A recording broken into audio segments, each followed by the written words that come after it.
Hello everyone, आप सभी का फिर से स्वागत है आज की न्यू पाइथन वीडियो में। तो आज हम लोग ओवरराइडिंग के कॉन्सेप्ट को और थोड़ा डिटेल में डिस्कस करेंगे। तो मैं बना रहा हूँ वीडियो 67.py।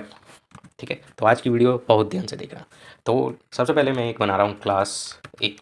ठीक है, इसके पास एक वेरिएबल है a1। ठीक है, जिसमें कुछ वैल्यू है some value for class A. ठीक है, इसके बाद हमने एक फंक्शन बना दिया इसमें जो कि क्या करेगा, मेथड नाम से एक फंक्शन बनाया है जो कि सेल्फ आर्गुमेंट लेगा। और इसका काम क्या है, एक दूसरा a1 बनाना जो लिखेगा some value for class A variable instance.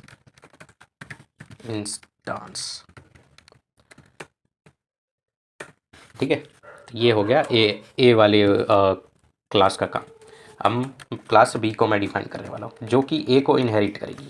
ठीक है, तो ए के पास इसके पास भी a1 ही है जिसमें लिखा हुआ है some value for class B, और इसके पास भी मेथड वही है जो सेम ऊपर लिखा हुआ है।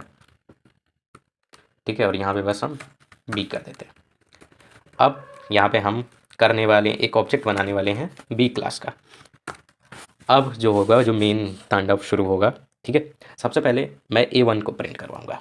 तो प्रिंट करवाते हैं b.a1 को। ठीक है, और ये हमने रन किया तो बताओ वैल्यू क्या आई। तो आ गई वो some value for class B. ठीक है, एंड नहीं, ऐसा करते हैं ना, इसको कंस्ट्रक्टर बनाते हैं। हम कंस्ट्रक्टर बनाते वक्त मजे लेंगे। हाँ, अब ठीक है, अब बताओ क्या वैल्यू आएगी। देखो, वैसे तो हमने a1 की वैल्यू ये लिख रखी है some value for class B, लेकिन जैसे ही इनिशियलाइज होगा तो a1 वेरिएबल की वैल्यू वो चेंज होकर बन जाएगी some value for class B variable instance. अगर आपको यकीन नहीं तो देखो, some value for class B variable instance. ठीक है, अब मान लो ये नहीं है तो मैं इसको ये ऐसे करके यहाँ पे बोल देता हूँ भाई कुछ नहीं करना है तुझे। ठीक है, अब क्या वैल्यू आएगी हैं, आपको क्या लगता है क्या वैल्यू आएगी? ऐसा करते हैं ना, इसके कंस्ट्रक्टर को ही बंद कर देते हैं। हाँ, तो आप बताओ कौन सी वैल्यू आनी चाहिए। अगर आपको लग रहा है कि भाई some value for class B आ जाएगी और क्या ही आएगा, तो आप गलत हो एक्चुअली में, क्योंकि वो इनहेरिट बी ए के चीज़ों को इनहेरिट कर रहा है और उसके पास उसका कंस्ट्रक्टर है जिसमें a1 नाम के वेरिएबल की वैल्यू चेंज हो रही है। और सिंस इसके पास a1 है तो अब उसने वो a1 को ये बना देगा।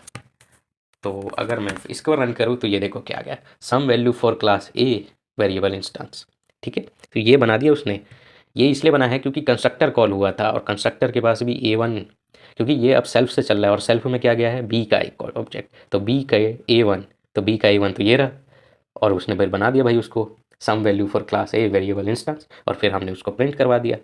और मान लो फिर ये भी नहीं है, तब क्या होगा, तब तब वो यहाँ देखेगा सिंस कंस्ट्रक्टर नहीं है, तो जब हम ये ऑब्जेक्ट बनाते हैं ना उसी टाइम कंस्ट्रक्टर चल जाता है। कंस्ट्रक्टर चलते ही फिर जो भी वेरिएबल्स बदलने होते हैं वो बदल जाता है।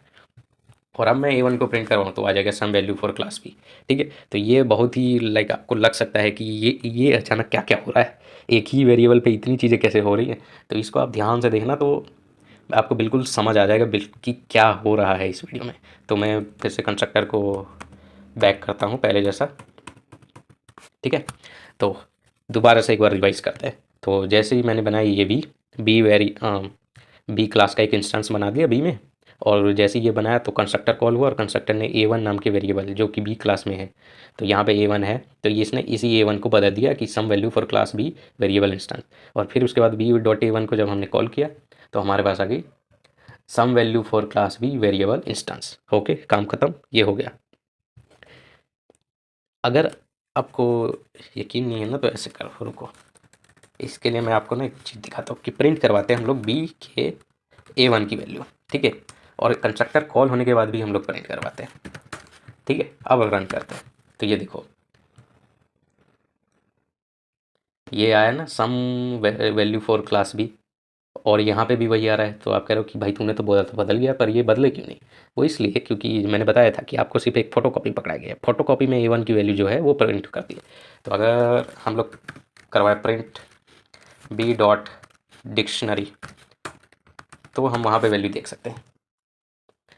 और इसी को हम कंस्ट्रक्टर से पहले तो कर ही नहीं सकते, तो इसमें बस आप बाद की वैल्यू देख सकते हो कि उसने A1 को वैल्यू असाइन कर दी है some value for class variable class B variable instance. ठीक है, फिलहाल इन सब का कुछ फ़ायदा है नहीं।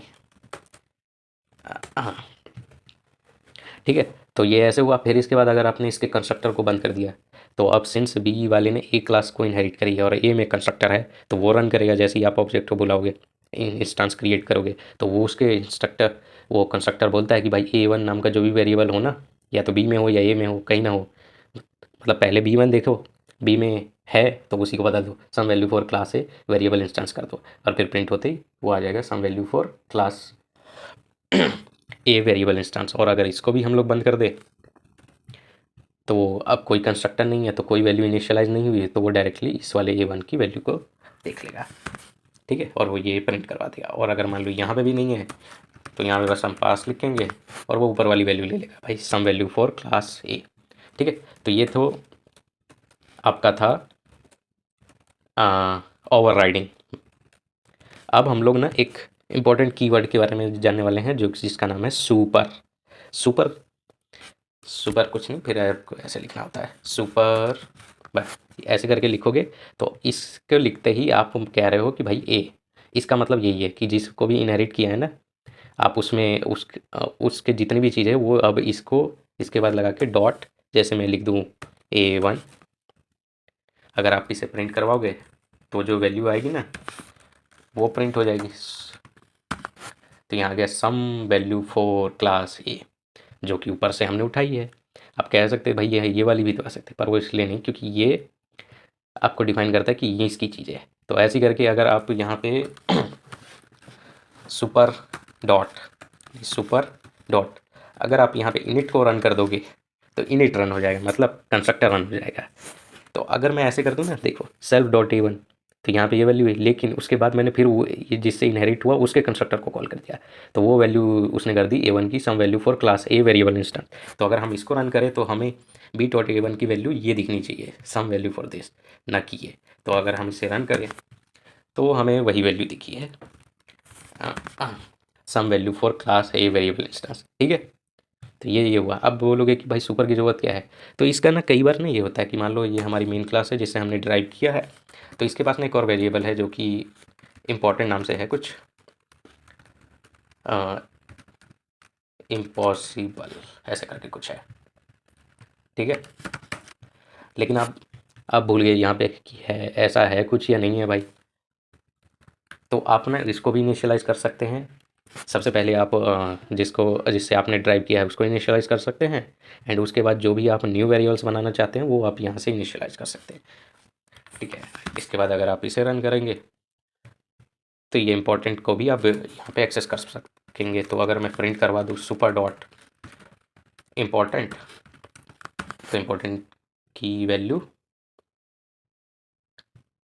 सुपर में नहीं है, पर है तो IMP, अच्छा ये एक इंस्टेंस वेरिएबल है इसलिए नहीं आ रहा। तो पता नहीं, ये तो आना चाहिए वैसे, शायद वो यहाँ पे रखना पड़ेगा आपको, इम्पोर्टेंट इम्पॉसिबल, अब आ जाएगा। हाँ, तो यहाँ आ गई वैल्यू।